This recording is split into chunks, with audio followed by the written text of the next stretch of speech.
जब आप अपनी खुद की हीलिंग करना चाहते हैं तो आपके बॉडी का हर एक सेल आपको सपोर्ट करता है। यूनिवर्स से हम सभी के पास में ऊर्जा मिल रही है। सबसे सिंपलेस्ट मेथड होता है कि अपने पाम्स को आपस में पहले रब करना हो। हथेलियों को पिरामिड शेप में बनाना जरूरी है। जब हम अपनी हीलिंग करते हैं तो इससे हमारा कल ठीक होता है। हर हर महादेव।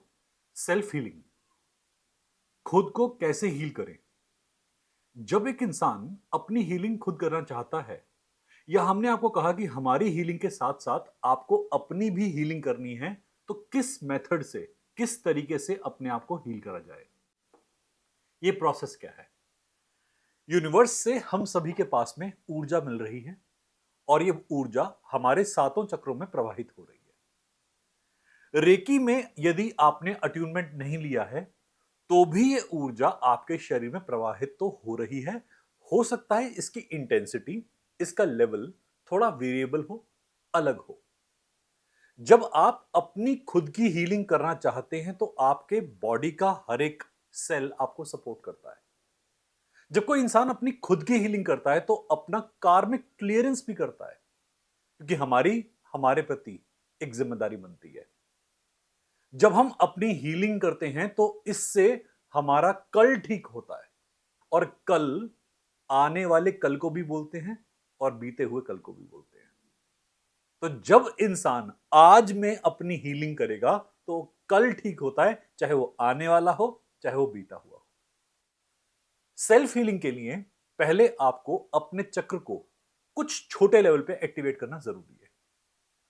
आपने हमारे रेकी लेवल 1 के वीडियोस को इंटरनेट पे देखा होगा, यूट्यूब पे देखा होगा।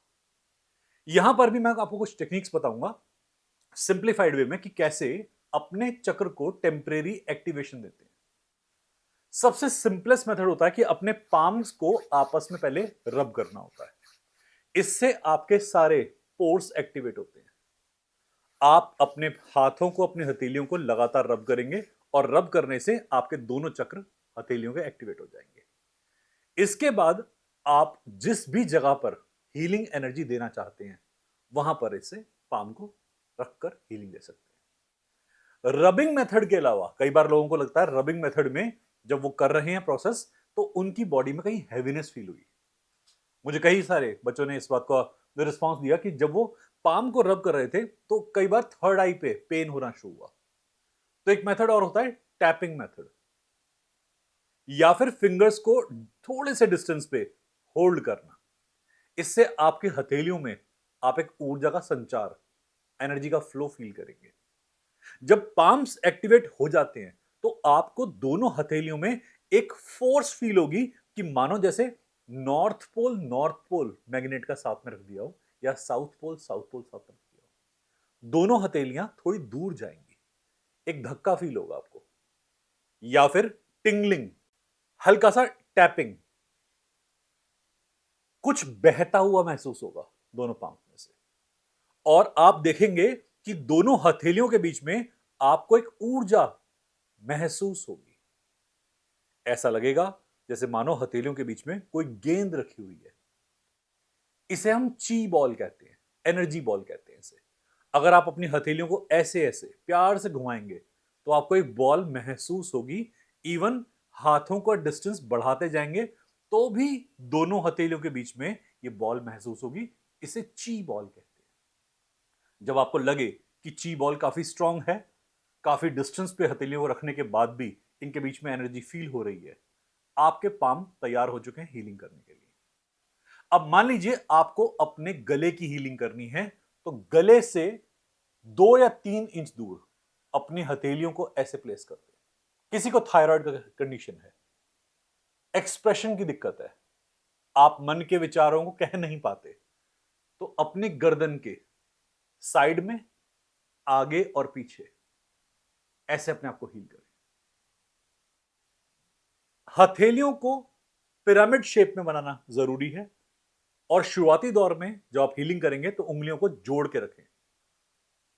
धीरे धीरे जब आप प्रैक्टिस करते जाएंगे तो उंगलियां खुली भी रहेंगी, तो हीलिंग एनर्जी काफी स्ट्रांग आएगी। जब आप अपने किसी एरिया पर लगातार अपनी पाम्स को प्रोजेक्ट करते हो तो वहां आपको गर्माहट फील होगी।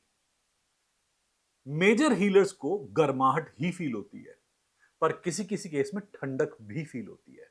यह डिपेंड करता है कि आपकी बॉडी में ईड़ा नाड़ी काम कर रही है या पिंगला।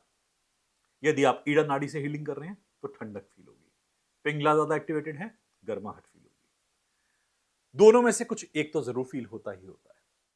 आप जहां पर भी हीलिंग कर रहे हैं, कम से कम आपको 10 मिनट हीलिंग करनी चाहिए। टाइम कम हो तो कम से कम 5 मिनट। 10 मिनट के बाद में उस एरिया में आपको बहुत रिलैक्सेशन फील होगा। ऐसा हो सकता है हीलिंग की स्टार्टिंग में थोड़ा सा अनकंफर्टेबल फील करें। जैसे मान लीजिए हम गले पर हीलिंग कर रहे हैं तो यहां कुछ चुभन महसूस हो, क्योंकि जो अटका हुआ है वो निकलेगा, कफ निकले बॉडी से। अगर आप मान लीजिए अपने इस एरिया को हील कर रहे हैं तो शायद आपके आंसू बहने शुरू हो जाए। जो भी कुछ चीज फंसी हुई है वो वहां से रिलीज होगी।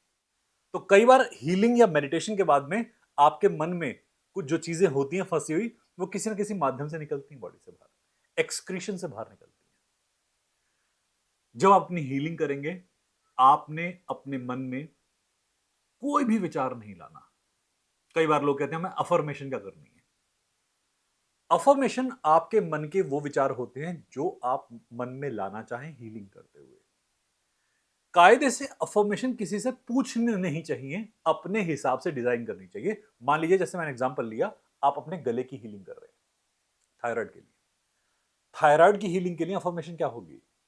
Heal my throat chakra, heal my throat chakra, my throat chakra is happy and healthy. मेरे विशुद्ध चक्र को हील करें, मेरे विशुद्ध चक्र को हील करें, मेरे विशुद्ध चक्र को हील करें। मेरा विशुद्ध चक्र काफी संपन्न है, स्वस्थ है और खुश है।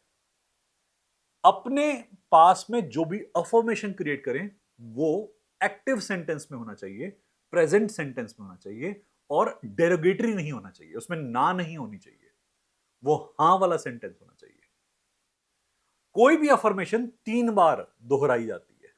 जैसे हम हिंदू धर्म के अंदर मंत्रों में बोलते हैं ओम शांति शांति शांति। तो आप 3 बार जब दोहराते हैं तो ऐसा कहते हैं कि वो वाक्य ब्रह्मांड में व्याप्त हो जाता है और लगातार वो आपका ब्रह्मनाद बन जाता है। जब आप अपने अफर्मेशन को दोहराते हुए हीलिंग करते हैं तो हीलिंग की इंटेंसिटी काफी गहरी हो जाती है। मेरे कई सारे वीडियो में आपने सुना होगा मनसा वाचा कर्मणा। मन में विजुलाइज करा कि व्हाइट लाइट हाथों से निकलकर गले में जा रही है, वचन में बोला कि मेरे गले में ऊर्जा जा रही है, और कर्म में अपने हाथों को यहां पर प्लेस किया हुआ है। जब तीनों लेवल पर एक हीलर एकाग्रचित हो जाता है तो हीलिंग होनी शुरू हो जाती है। इसके बाद में कई लोग कहते हैं कोई मंत्र उच्चारण कर सकते हैं, बिल्कुल कर सकते हैं। जो भी आपका धार्मिक मंत्र हो आप उसका उच्चारण कर सकते हैं। हीलिंग किसी धर्म की नहीं है, हीलिंग हर धर्म की है। तो ऐसा कुछ नहीं है कि आप किसी धर्म का मंत्र को उच्चारण करेंगे तो ही लाभप्रद होगा, किसी और मंत्र को उच्चारित करेंगे तो लाभ नहीं होगा। जो मंत्र चाहें उच्चारित कर सकते हैं, किसी गुरु का नाम लेना चाहे ले सकते हैं। जो भी आपके प्रश्न होते हैं अट्यूनमेंट से संबंधित, हीलिंग से संबंधित या किसी भी टॉपिक से संबंधित, वो हमारे वीडियोस के नीचे आप मेंशन कर सकते हैं, हमारे दिए हुए ईमेल आईडी पे हमें सेंड कर सकते हैं। हम 3 नंबर आपके लिए मेंशन करेंगे, एक मेरा, एक प्रिया मैम का, एक प्रेरणा मैम का। इन 3 नंबर पे आप हमें कांटेक्ट कर सकते हैं, हमें व्हाट्सएप करके अपना मैसेज छोड़ सकते हैं। उम्मीद करते हैं इस वीडियो में काफी अच्छा आपको ज्ञान मिला होगा। ऐसे ही और बातें आपके पास आती रहेंगी। हर हर महादेव।